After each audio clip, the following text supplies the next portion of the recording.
अस्सलामुअलैकुम। Kitchen with Shaheen aunty में मैं आप सबको खुश आमदीद कहती हूँ।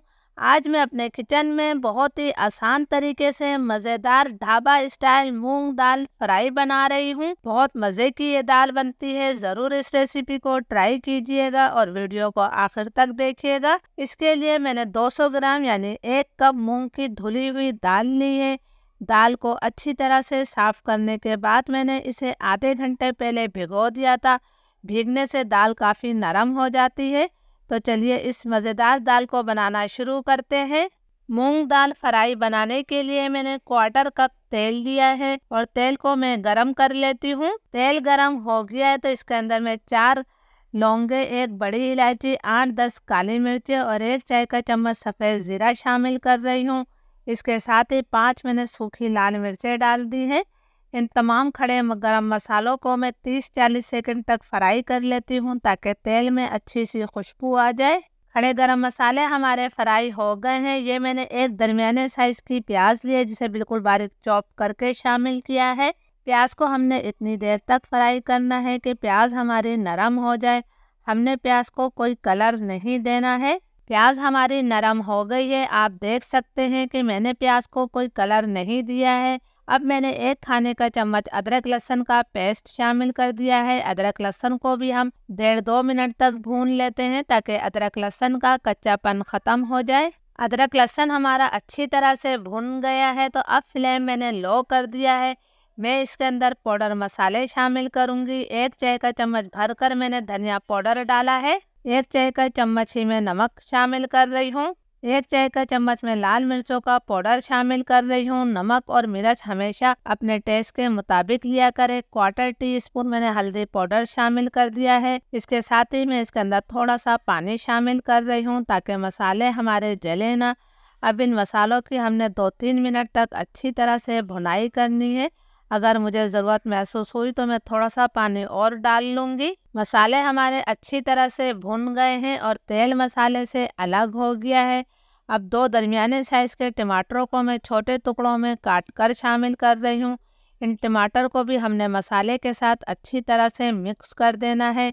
इस दाल को बनाने में ज़्यादा टाइम नहीं लगता और ये बहुत ज़्यादा जायकेदार बनती है। अब फ्लेम में लो टू मीडियम करूँगी। लो टू मीडियम फ्लेम पर हमने इसे ढककर 2 से 3 मिनट तक पकाना है ताकि टमाटर हमारे अच्छी तरह से नरम हो जाए। 2-3 मिनट हो गए हैं। आप देख सकते हैं कि टमाटर हमारे नरम हो गए हैं और तेल इससे अलग हो गया है।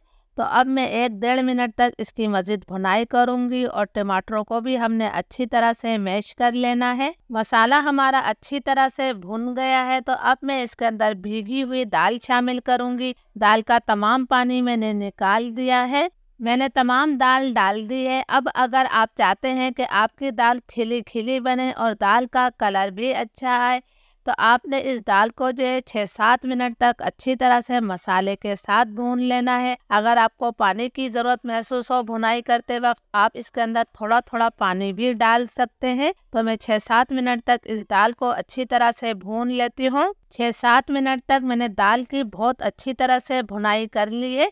जब भूनते वक्त दाल पतीली में लगने लगी थी तो मैंने इसके अंदर थोड़ा सा पानी भी शामिल किया था।